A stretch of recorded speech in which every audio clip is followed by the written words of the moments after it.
there's a reason I'm in the Honda today.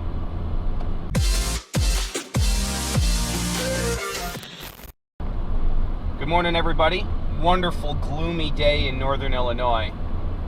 So today I want to talk about losing touch with the way things are for most drivers when you're in an EV, and specifically a high-end long-range EV like the Tesla Model 3 or say even the Chevy Bolt.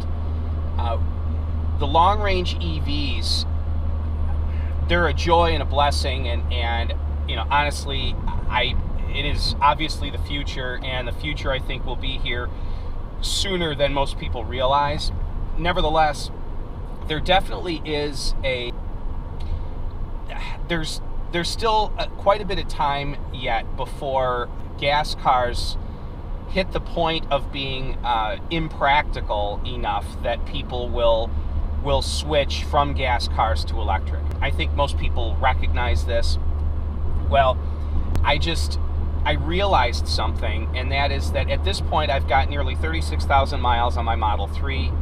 I've had it for 9 or 10 months now, and I'm so used to it and all of the various facets of EV ownership that when I get into a gas car, there are things that catch me off guard. I don't know how else to word that.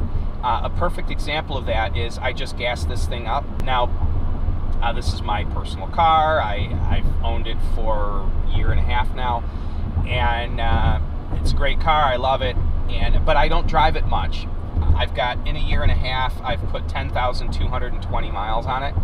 So, but it is my weekend car. It is, it's definitely nice to have something different. I'm in the Model 3 so much that it is really nice to get into a car that's completely different, that feels different, that looks different, that handles different, that drives different. I love it. Well, okay, that's great, but I do have to gas this thing up. Now, I drive it so little that I really don't, I'm not at the gas station very often. And I drive it even less over the winter than I do in the summer. And so gassing it up, you know, for the most part, I don't really think about it, or historically speaking, I never thought much about gassing up a car because it's a necessary evil. It's part of owning a car. And that's what it is. It's a necessary evil to have to pay to gas up a car, but it is necessary.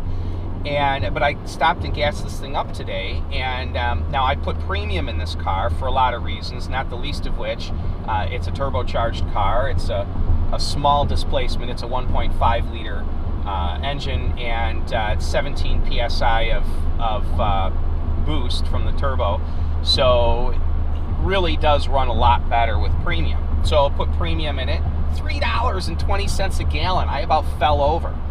Now, I know that for those of you in other countries, you're gonna now all of a sudden attack me in the comments section that you pay a lot more for gas, and I get it. I understand that. But you have to recognize that here in the States, we've gotten so used to paying so little for gas for such a long period of time that $3.20, I mean, it hits me hard. Also, here in America, we have a lot of landmass here. So, for instance, right now, I'm driving from the town I live in to a neighboring town, and it's a 9.5 mile drive away just to go to the next town over. And that's not very common in other parts of the world. So Americans, we do drive a lot just for pleasure, but also we're sort of required to drive a lot because seemingly everything's far away, or so it feels. So we're naturally going to go through more gas. We're going to drive more miles per year than people in other countries. And it's necessary to have to put a lot of miles on a car here in America unless you specifically arrange your life to where you live right near where you work, which happens to be right near where there's shopping and all of that. Well, so there's a minimum number of miles that you have to drive, and you're going to have to gas up. And you know, I gas this thing up so rarely over the winter that I had forgotten what gas costs.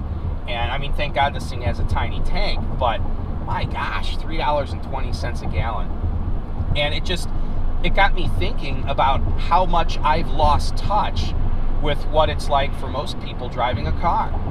And and not all in a bad way. Right now I've got the heat going. Oh my gosh. It's nice knowing that in this car, it's wasting enough heat that I can just grab some of that for the cabin, and running the heat versus not running the heat doesn't affect my range at all. None. So that's kind of nice, but that's only true because a gas car wastes so much energy as heat that you may as well grab a little bit of that purely wasted energy. And that's a topic for another video, but anyway, just something that I wanted to share with you guys. It sort of hit me hard as I was at the gas station. I'm pumping gas in, and I mean, I love this car. It was $23,000. It's very inexpensive, truly a fun car, but oh, does it hurt me to put $30 worth of gas in this thing. Oh, yeah, it does make me feel very blessed when I'm in the Tesla. That being said, the Tesla was 2.5 times the price of this car. So there's that. But anyway, just something that I wanted to throw out there for you guys. And so anyway, give me a thumbs up, like and subscribe if you haven't done so already. And hopefully the weather isn't so gloomy where you guys are at. Anyway, have yourselves a wonderful day. Bye-bye now.